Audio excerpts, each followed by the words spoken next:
마태복음 5장에서 7장을 우리가 흔히 산상순이라 합니다.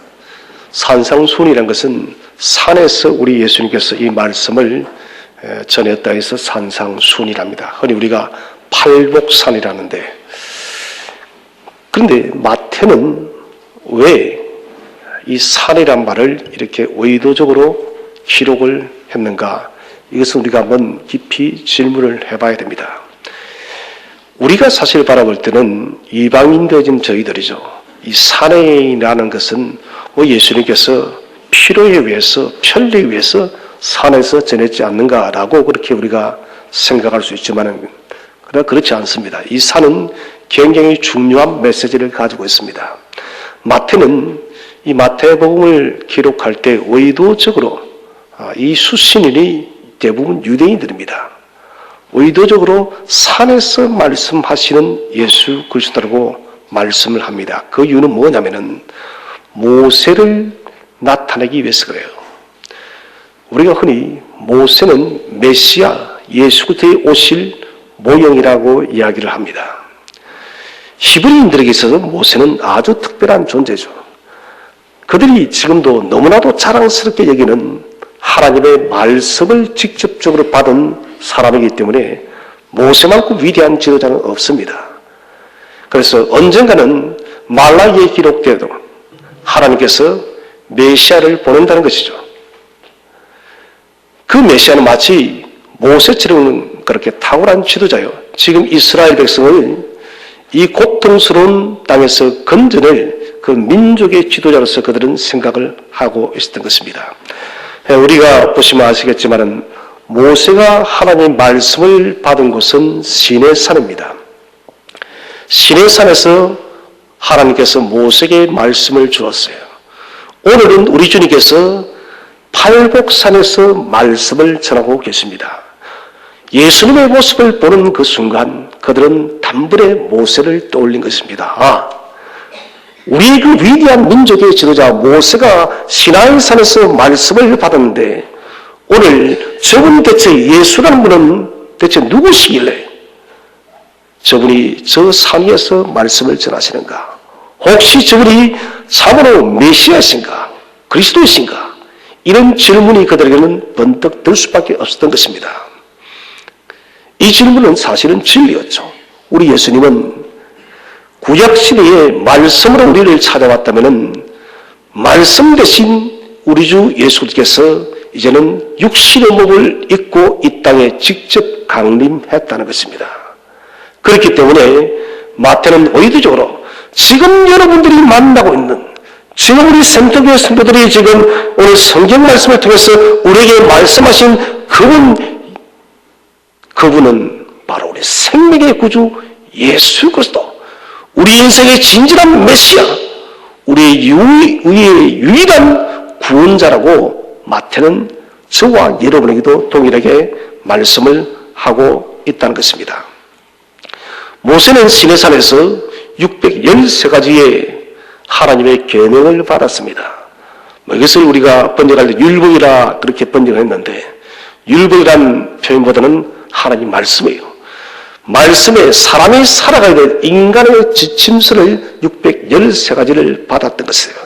이것은 이스라엘 백성이 어떻게 살아야 될 것인가? 하나님께 주신 그 계명의 말씀대로 살아가라는 것이에요. 그런데 우리가 알다시피 율법이라는 것은, 계명이라는 것은 보면 볼수록 우리를 낙심케 합니다. 왜 그렇나요? 지킬 수가 없어요. 그럼 어떻게 지켜요? 하나님께서 모세에게 말씀을 주신 것은 궁극적인 목적이냐? 우리 힘으로는, 우리 인간의 힘으로는 우리가 하나님께 무한하신 하나님께 범죄한 이 죄의 문제는 결단코 해결할 수 없다는 것을 우리에게 알게 하기 위해서요. 너희가 이 말씀을 보라. 과연 이 말씀도 너희가 완벽하게 지켜서 살아낼 수 있느냐는 거예요. 그래서 매번 드려지는 짐승의 제사를 통해서 우리에게 교훈하는 것입니다. 너희가 이렇게 죽어진다는 것입니다. 그래서 계명은 사실은 여러분 절망이에요. 율법은 우리를 절망케 하는 것입니다. 그런데 율법의 모든 요구를 만족하시고 완전히 이루신 예수 그리스도가 지금 이 땅에 오셨다는 것이에요. 율법이 요구하는 모든 것을 이루신 주님께서 저와 여러분의 생명을 대속하시고 하나님 나라를 주시기 위해서 지금 이 팔복산에서 우리 semter교회에서 지금 말씀을 전해 주신다는 것이에요. 너희는 지나간 과거의 율법에 매여 사는 것이 아니라 율법의 완성자이신 생명의 주 예수 그리스도를 모셔드리면 되겠어. 그분과 함께 살아가라. 그분과 함께 살 때, 그분과 함께 동행할 때 하나님 나라가 너희 것이란 것이에요. 나는 여러분 율법을 지키지 못했어요. 나는 하나님의 계명을 완수하지 못했습니다. 그런데 모든 계명을 만족시키고 완성하신 주님께서 그렇게 말씀하신 거예요. 너희가 나를 구주로 모시면은, 나를 생명의 메시아로 모시면은 너희도 율법을 완성한 자란 거예요. 여러분, 율법의 요구를 충족시키지 않고 결코 천국에 들어갈 수 없습니다. 예수를 오셔든다는 것은 나는 율법의 완성자가 될 수가 없는데 주님께서 이루신 그 율법의 완성을 저와 여러분에게도 이루었다고 인정해 주는 거예요. 그래서 기독교는 없네요. 내가 한 것이 하나도 없다는 것입니다. 오늘 마태는 위대한 선언을 하고 있습니다. 모세의 율법의 시대가 이제는 생명의 주, 이 땅에 사람으로 오신 메시아 예수 그리스도를 통해서 새롭게 출발되어졌다. 우리 힘으로, 인간의 힘으로 아무리 쓰고도 이 율법을 완전히 준수할 수 없었지만 이제는 너희가 지금 만나고 있는 이 메시아 예수 그리스도를 믿음으로 모셔드리려면 너희는 율법의 완성자로서 함께 참여하여 하나님 나라의 소유자가 될 것이다. 그러므로 너희는 이 말씀을 듣고 행하라는 것은 이 말씀을 듣고 생명의 주 예수 그리스도를 모셔드리라는 것이에요. 생명의 주를 모시는 자에게 하나님 나라를 주겠다는 것이에요. 이스라엘의 히브리인들의 제일 큰 관심은 말쿠트 샤만, 이것은 하나님 나라입니다. 하나님 나라. 하나님 나라에 어떻게 들어갈 것인가? 이것이 제일 큰 숙제였습니다. 그래서 세례 요한이 와서 유대 광야에서 말씀을 맺을 때에 그들이 여러분 왜 정결례를 받았을까요? 하나님 나라는 정결해야만 들어가는 것입니다. 그래서 그들은 율법의 증인으로 정결례를 행하여서 우리도 하나님 나라에 들어가게 해달라고. 그런데 이제 주님께서는 새로운 나라를 선포하세요. 구약시대 여러분 선민들에게만, 이스라엘 백성에만 허락되어진 이 하나님 나라를 이제는 누구든지 모든 인류에게 열어놓았다는 것입니다. 누구든지 생명의 주 예수 그리스도를 구주로 모셔드리고 생명의 주 예수 그리스도의 인생의 집을 짓는 사람이 내가 이 하나님 나라를 주겠다는 것입니다. 이스라엘이 더 이상 특권이 아니다는 것입니다. 그래서 주님께서는 마태복음 2장 21절 22절에 생배 조각의 비유와 새 포도주 비유를 듭니다. 누가 낡은 천에다가 생배 조각을 덧붙이겠느냐? 그러면 헤어짐이 더 심해진다는 것입니다. 누가 새 포도주를 낡은 부대에 넣는 사람이 있느냐? 그러면 그 새 포도주가 발효될 때 여러분 그 부대가 터져버린다는 것입니다. 이것은 새로운 시대가 왔다는 거예요. 어둠의 율법의 시대가 이제는 사라지고 생명의 주 예수 그리스도를 통해서 우리에게 여러분 열린 하나님 나라가 저와 여러분에게 찾아왔고 여러분 그 하나님 나라가 우리에게 찾아왔기 때문에 저와 여러분은 주님의 몸된 교회 속에서 생명의 나라 하나님 나라를 소유할 수 있게 되었음을 믿으시기를 바랍니다. 여러분. 이제 우리가 여러분 그 나라를 소유하고 있기 때문에 우리는 하나님의 자녀가 되어졌다는 것입니다. 문제는 하나님 나라를 소유한 저희들이지만은 우리는 여전히 인생의 집을 자꾸 모래 위에 짓고 있습니다. 반석 위에 집을 지어야 되는데, 그리스도 위에 집을 지어야 되는데, 계속해서 여러분 모래 위에 집을 짓는 인생의 실패를 자꾸 한다는 것입니다. 저는 오늘 주님에게 여러분 산상수훈, 이것은 모세의 6.13 계명과 똑같은 것이에요. 6.13 계명이 여러분 하나를 말한다면 이 산상수훈은 완전을 말하는 것입니다. 6.13 계명이 도무지 우리가 지킬 수 없는 율법이었다면 이제는 그 계명을 우리도 주 예수 그리스도 안에서 은혜로서 지킬 수 있고 은혜로서 우리가 완성케 되어진 선물을 받는 완벽한 장이에요. 여러분, 하나님 나라는 말씀을 듣고 그리스도 위에서 집을 짓는 자에게 하나님 나라가 주어짐을 믿으시기를 바랍니다. 자, 그래서 오늘 우리 24절, 25절 말씀을 다시 한번 합독하도록 하겠습니다. 24절, 25절 시작. 그러므로 누구든지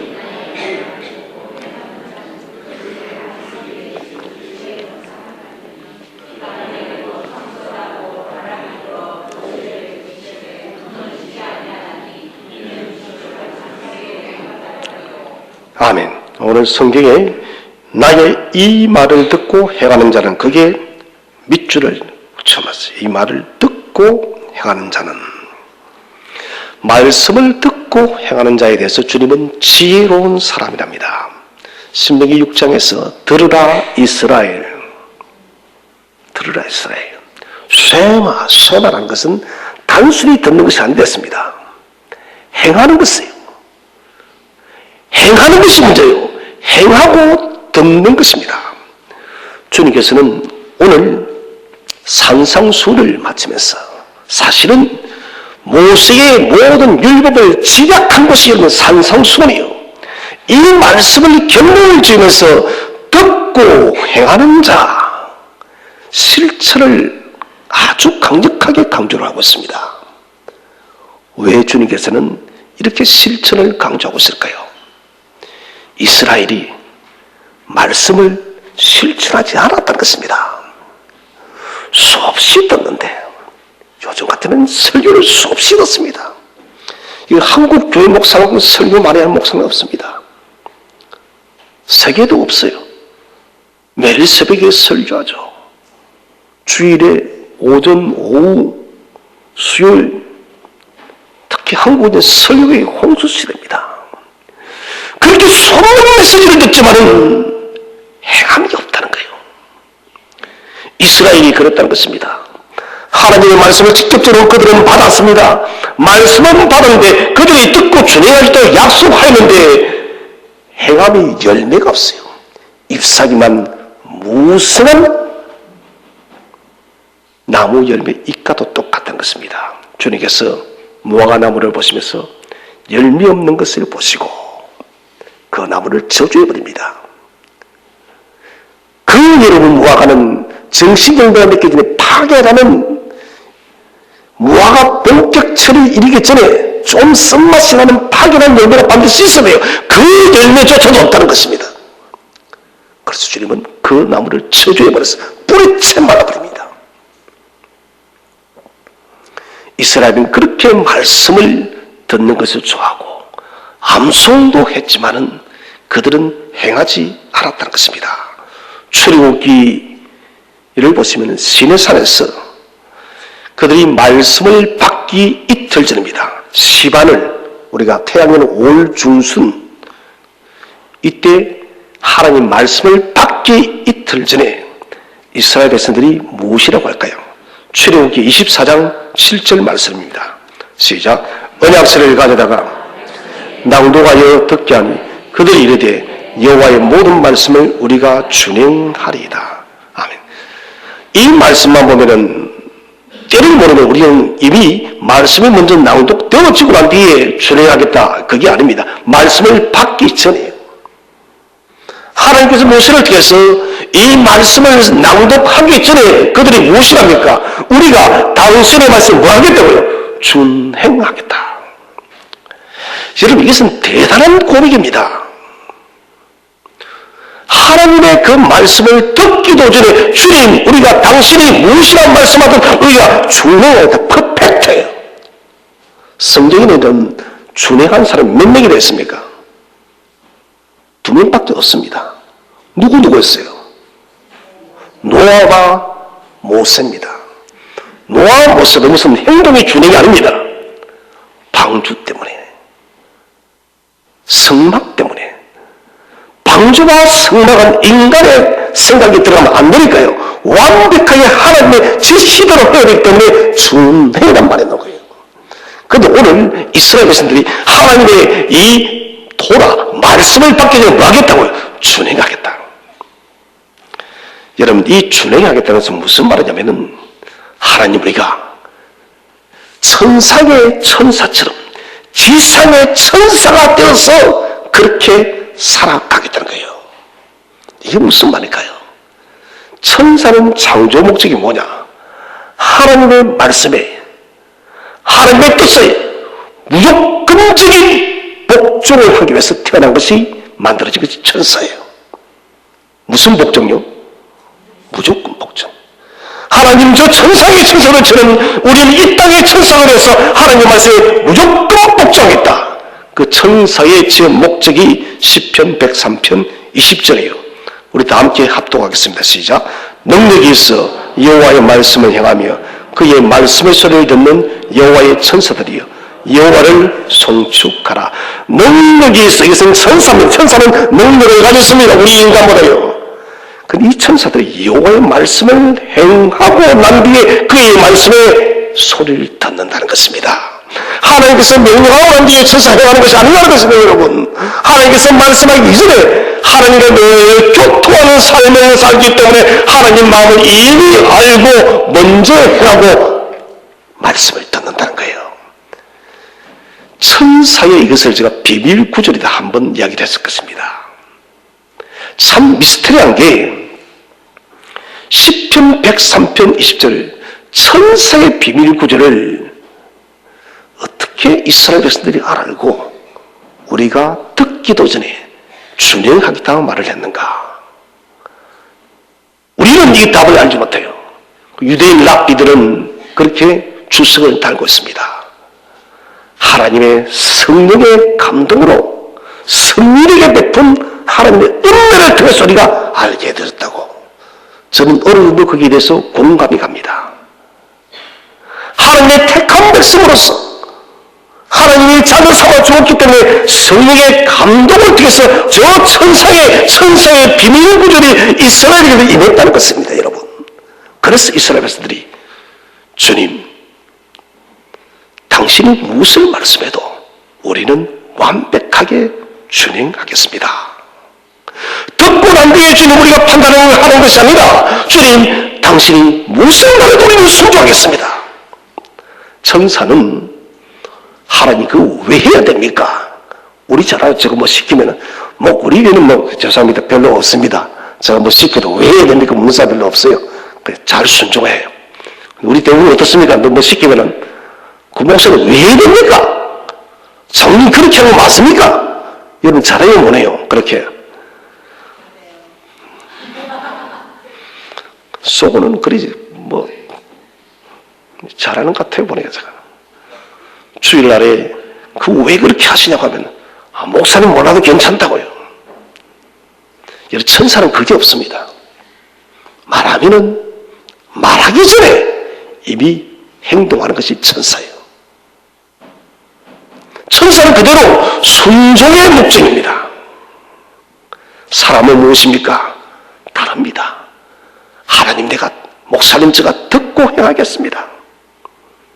목사님 하나님 제가 듣고 난 뒤에 판단해 보겠습니다. 제가 듣고 난 뒤에 이해득실을 따져보고 난 뒤에 제가 교회 봉사하겠다고. 이게 여러분 우리들이에요. 출애굽의 이 역사는 고대의 이름은 근동사회에 있어서 그 지리적으로도 역사적으로도 완전히 탑뉴스였어요.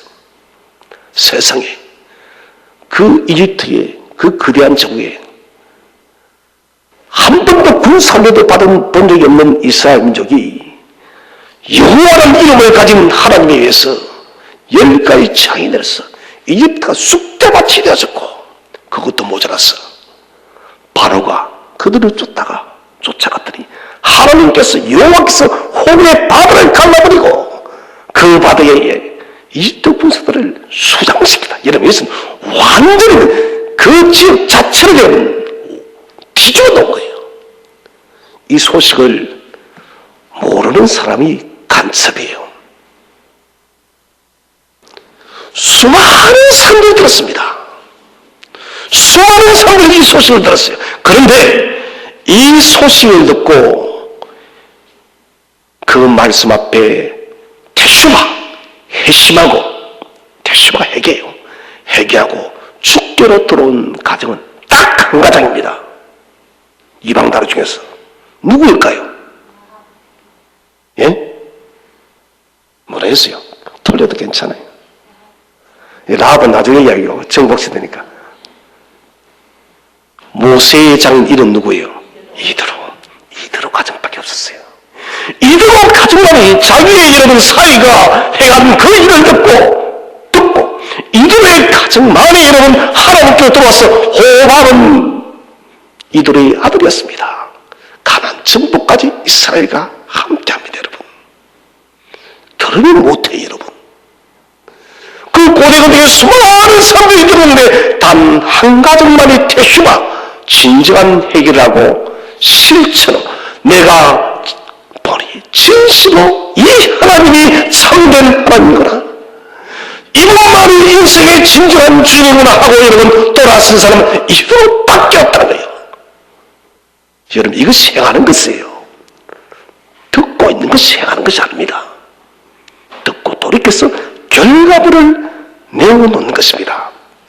그런데 이스라엘 백성들이 천사처럼, 하나님, 우리가 저 천상의 천사처럼 이 땅의 천사가 돼서 하나님 말씀을 준행하는 그런 사람이 되겠습니다 고백했는데 그들이 그렇게 살았습니까? 천만의 말씀요, 출애굽한 지 40일도 안 돼서 무엇을 만들었습니까? 금송아지를 만들어요. 그 금 좀 우리 교회 좀 주든지. 금송아지를 만들어서 하나님의 첫 번째, 두 번째 계명을 그대로 내버립니다. 우리 주님께서 왜 오늘 너희는 이 말을 듣고 행하라는 말을 강조하느냐? 이스라엘이 그때부터 지금까지도 여전히 하나님의 말씀을 듣고 행한다 안 한다? 안 행하는 또 우리 같아요. 그렇게 메시지를 듣는다면 우리는 행치 않는다는 것입니다. 이것 때문에 예수님은 속이 터지는 거예요. 이제는 율법의 완성자인 메시아 예수 그리스도가 이 땅에 왔다. 너희가 그렇게 기다리던 말라기 선지자뿐만 아니라 수많은 선지자를 통해서 메시아를 내가 보내려고 했는데 이사야를 통해서 내가 말하였고, 수많은 선지자 스가랴를 통해서 내가 말씀했고, 미가를 통해서 말씀했고, 그 메시아가 왔다는 거예요. 그런데 이스라엘은 배척할 것입니다. 이제 메시아가 왔으니 너희가 이 예수를 영접하고 하나님의 나라를 소유하는 새로운 시대로 들어가라는 것입니다. 그런데 그들은 들어가지 않았습니다. 여러분, 생각과 결심은 중요합니다. 생각하지 않는 사람보다 생각하는 사람이 중요하고, 결심하지 않는 사람보다 결심하는 사람이 중요합니다. 그런데 아무리 생각과 결심을 한다 할지라도 여러분, 행동하지 않으면 그것은 가치가 있다 없다? 없습니다. 여러분, 우리 특기가 뭡니까? 생각 잘하죠. 결심 잘하죠. 내가 이렇게 살겠노라고, 내가 오늘 말씀을 들으니까 나는 이렇게 살아가겠다고 돌았으면 까먹어버려요. 많은 사람들이 왜 이렇게 여러분 믿음에서 실패할까요? 그것은 실천하지 않기 때문에 그래요. 사람은 너무나도 자주 망설입니다. 영적인 수많은 시간들을 소비하고 살아갑니다. 여러분, 영적인 기회가 언제나 머무는 것이 아니라 하나님의 카이로스는 여러분 언제나 있는 것이 아니에요. 하나님의 그 기회의 시간이 찾아오는 시간이 있다는 거예요. 이 카이로스를 놓쳐버리면 안 돼요. 실행의 부재는 왜 우리가 말씀 따라 살아가지 못하나? 저는 그것을 한마디로 말하고 싶어요. 그것은 사랑의 문제입니다. 주님을 사랑하지 않기 때문에 그래요. 죄송합니다만은. 에녹이 무두셀라를 낳고 난 뒤에 그의 삶이 동행을 삽니다. 히트 할락 동행이에요. 왜 에녹이 성층까지 그가 동행하는 삶을 살아갔는가? 그는 정말 무두셀라가 죽으면 하나님께서 심판한다, 이 말씀을 믿었고, 하나님만이 유일한 인생의 집을 지을 수 있는 참된 사랑의 본질, 인생의 진정한 본질임을 깨달았기 때문에 에녹은 주님께서 부르시는 그날까지 동행의 삶을 사는 거예요. 이 키는 사랑이에요. 여러분, 진정 믿음에는 참으로 믿는 것은 사랑임을 확신하시기 바랍니다. 여러분, 사랑합니다. 내 사랑이 여러분, 내 믿음이 진짜인지 가짜인지는 내가 사랑하는가 하지 않는가, 이거 보면은 알아요.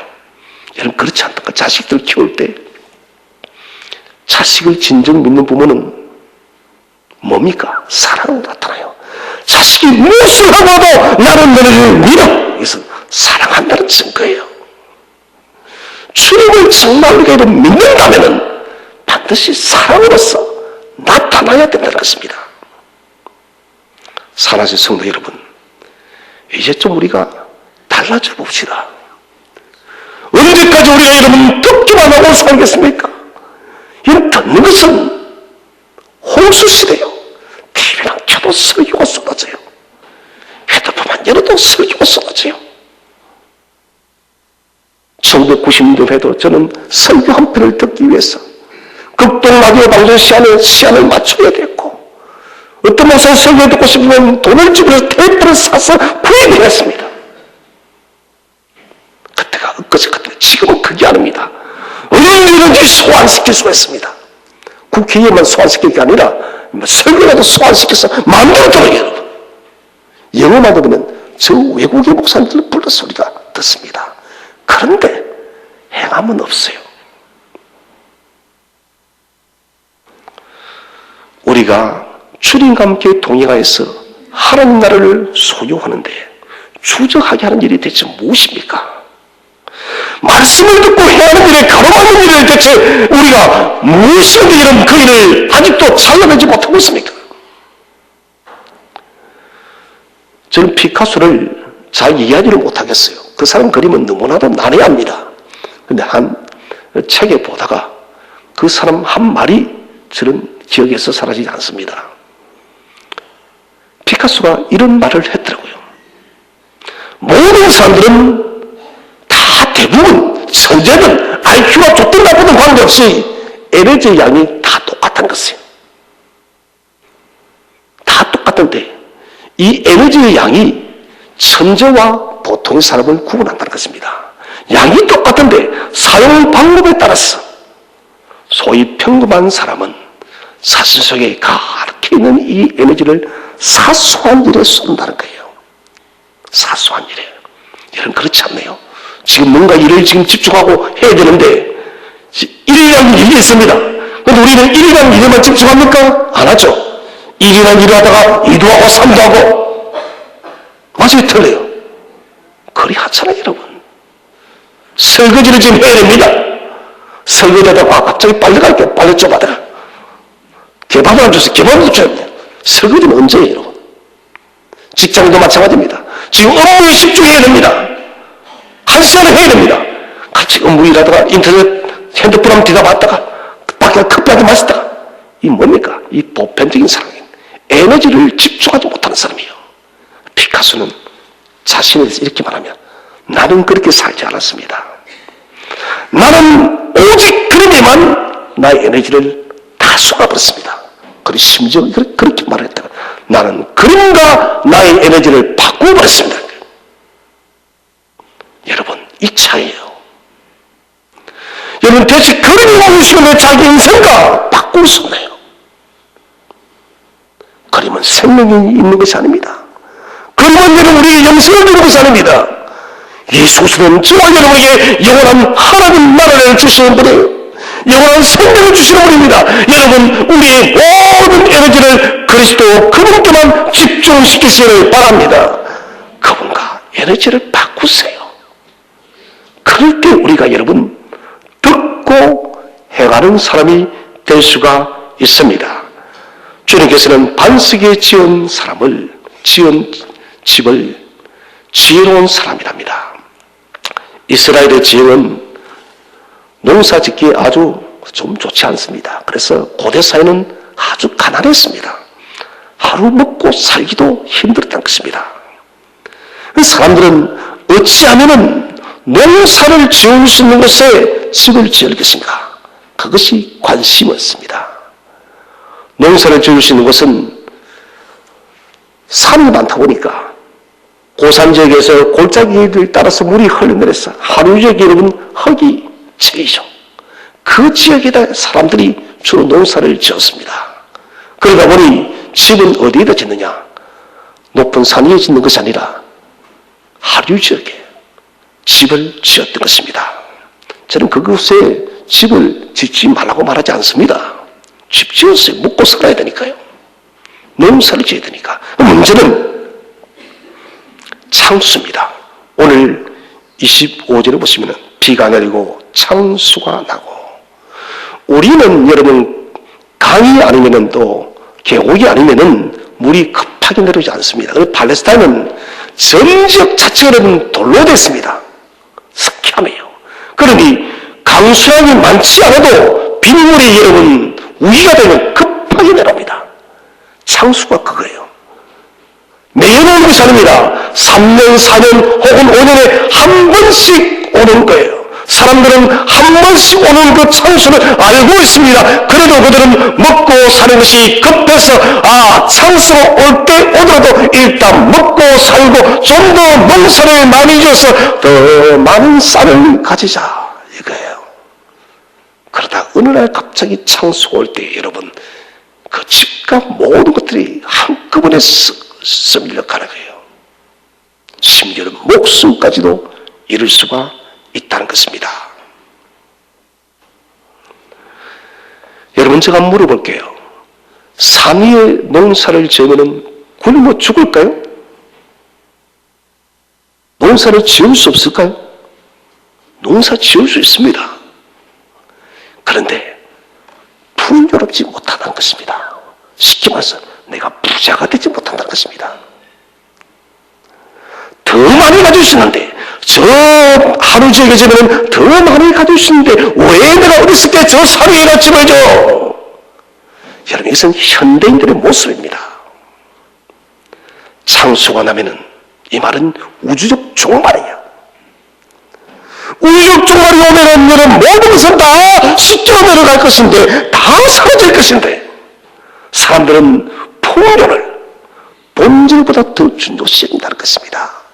풍요를 예수 그리스도, 풍요를 하나님 나라보다 더 소중한 얘기이기 때문에 지금도 저와 여러분 이 땅에 집을 짓고 있다는 것이에요.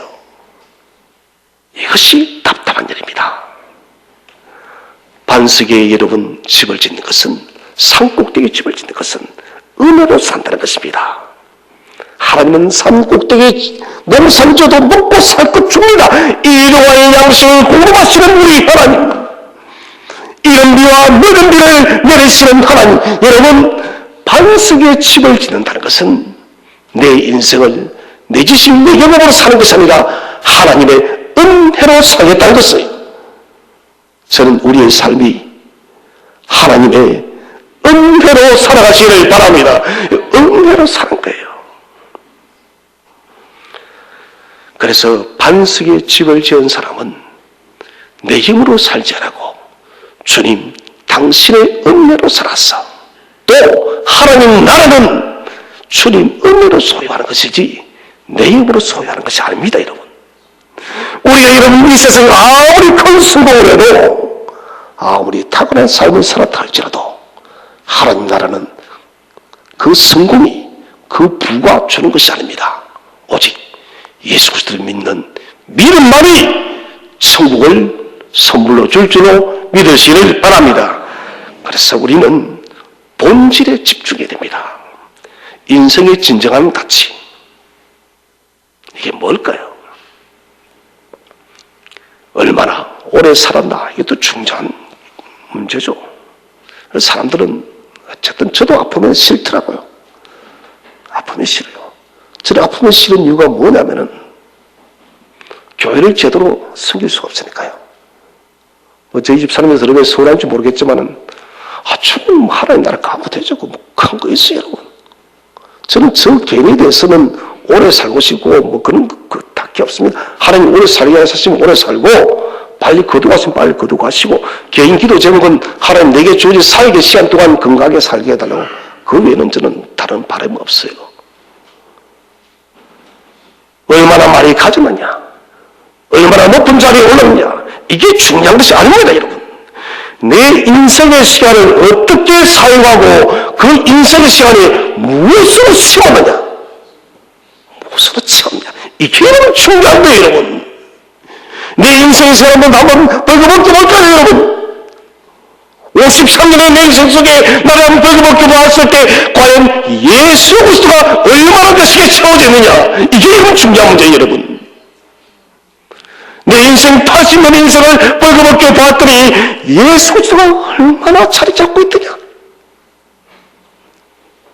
자, 이거 우리가 다 받을 수 있나요? 여기에 대해서 우리가 다 받을 수 있어야 됩니다. 모든 사람은 다 죽어요. 이것은 공평의 법칙입니다. 죽음은 공평한 것입니다. 그러나 죽음 이후는 공평하지 않습니다. 완전히 다릅니다. 하나님 나라의 백성과 천국 백성과 음부의 사람, 저주의 사람, 완전히 갈라지는 것입니다. 여러분, 이것을 가르는 결정적 근거가 뭐냐? 말씀을 듣고 행하여 반석에 그리스도 위에 집을 지은 믿음으로 살아온 사람이라는 것이에요, 여러분. 저는 저와 여러분이 우리의 인생을 마치고 난 뒤에 어느 한 성도 여러분 죄인이 없이 모두가 반석 위에 집을 지어서 저 하나님 나라를, 저 천국을 소유하는 믿음의 자녀들이 되시기를 주 이름으로 축원드립니다. 여러분, 반드시 소유됩니다. 이제 우리가 생각해야 될 것은 26절, 27절 말씀을 우리 한번 다 함께 합독하도록 하겠습니다. 시작.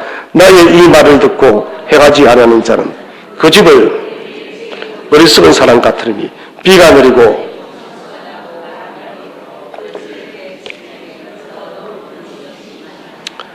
모래 위에 지은 집은 어리석은 사람이라는 것이에요.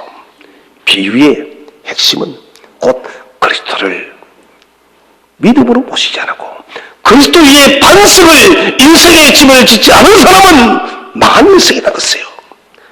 이스라엘 사람들이 이렇게 지금 살고 있다는 것이에요. 우리가 예수를 믿노라면서 여러분 이렇게 지금 살고 있다는 것입니다. 입술은 예수쟁인데 삶은 예수쟁이 아니라는 것입니다. 입술은 언약 백성인데 삶은 열매가 없는 이스라엘이라는 것이에요. 여러분, 모래 위에 지은 인생은 어떤 인생일까요? 첫 번째는 자기 철학, 자기 경험, 자기 지식으로 사는 사람이에요. 사사시대가 핵심이 뭡니까? 자기의 속임대로 살았더라. 여러분, 우리의 생각으로 사는 것이 아니라 주님의 생각으로 사시기를 바랍니다. 주님의 말씀으로 살아요. 두 번째는 눈에 보이는 현실 중심적 삶을 사는 사람. 오늘의 현실만이 중요하다. 그래서 나는 이 현실을 소유하기 위해서 나는 목숨을 걸겠다고. 이런 바보 같은 사람이에요. 내일을 생각지 않는 사람, 영혼에 대한 생각이 없는 사람이에요. 이 모래 위에 집 지은 사람이에요. 세 번째는 모래 위에 집 지은 사람은 인생의 진정한 보물이 무엇인지를 모르는 사람이에요. 밭을 가는 사람이 밭을 갈다가 무엇을 발견했나요? 보화를 발견했어요. 우연히. 그 보화 때문에 너무 기쁘고 소중해서 자기의 전 재산을 팔아서 그 밭을 못했다고요. 샀어요.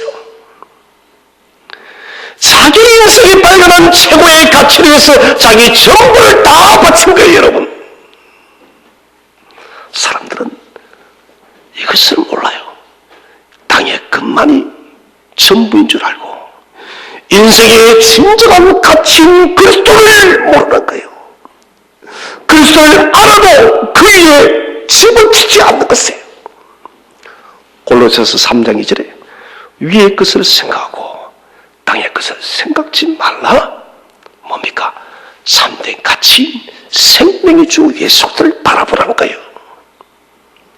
어리석은 사람의 핵심은 결국은 무너짐이 심하도다.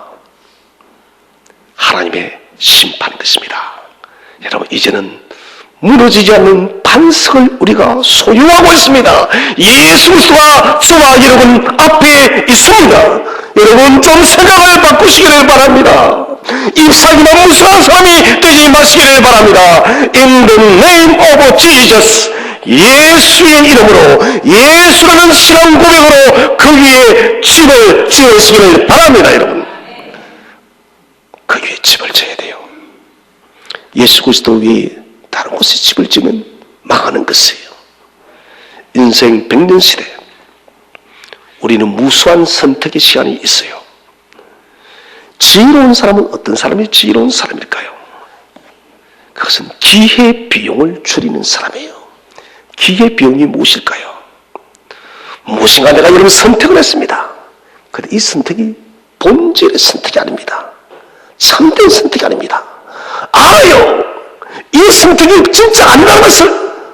그러면서 내 욕심 때문에, 내 욕심에 이끌린 것을 선택합니다. 그래서 그것 때문에 시간이 소비되어지는 것을 기회비용이라는 것입니다. 사람들은 무수한 가지 기회비용을 소비를 하고 있습니다. 그러다가 여러분 인생을 놓쳐버려요. 예수 믿는 사람들은 여러분 이 기회비용을 자꾸 놓칩니다. 오늘도 우리는 예수 그리스도를 듣고 지난주에도 들었고 앞으로도 들을 것입니다. 그럼에도 불구하고 우리의 인생의 진정한 가치이고 본질인 예수 그리스도를 위해서 사는 것을, 예수 그리스도 위에 집을 짓는 것을 우리는 자꾸 놓쳐버립니다. 그 이유는 참된 중심을 세우지 못해서 그래요. 인생을 무엇을 위해서 지불해야 될 것인가? 인생의 집을 지칠 수가 없다는 것입니다. 인생은 여러분 게임이 아닙니다. 연습 게임이 없습니다. 다 실전이에요. 중심을 잘못 두면 모든 것은 어긋납니다. 오늘 주님께서는 새 시대가 열렸다고 선포했습니다. 그런데 이스라엘은 부정했습니다. 받아들이지 않았습니다. 그래서 그들은 지금도 고난의 세월을 보내고 있습니다. 여러분, 여기서 우리에게 성경이 무엇을 말합니까? 살아있는 역사적 증거를 보여주는 거예요. 주님께서 내 위에 반석 위에 집을 지어 그렇게 절절히 말씀했지만 그들은 부정했습니다. 그들의 삶의 결과가 지금 이렇게 비참한 인생을 만드는 거예요. 이 땅에 보호받을지 모르겠지만 하나님 나라가 그들에게 없어요. 역사적 상교훈입니다. 사랑하는 성도 여러분, 듣고도 놓치기 때문에 우리는 인생의 기회비용을 너무 많이 치렀어요. 이제는 여러분 그 비용을 아끼세요. 다른 것이 여러분 경유하지 마시기 바랍니다. 오직 우리의 인생의 영원한 반석이신 그리스도께만 집중하시기를 바랍니다. 오직 그리스도에만 여러분 우리 인생의 집을 지으시기를 바랍니다. 그리스도만을 위해서 여러분 우리의 삶을 집중시키시길 바랍니다. 그리하여서 하나님 나라 천국을 유업으로 물려받아 주 예수 그리스도와 함께 영원토록 왕노릇하는 우리 모든 조들 되시기를 주의 이름으로 축원드립니다.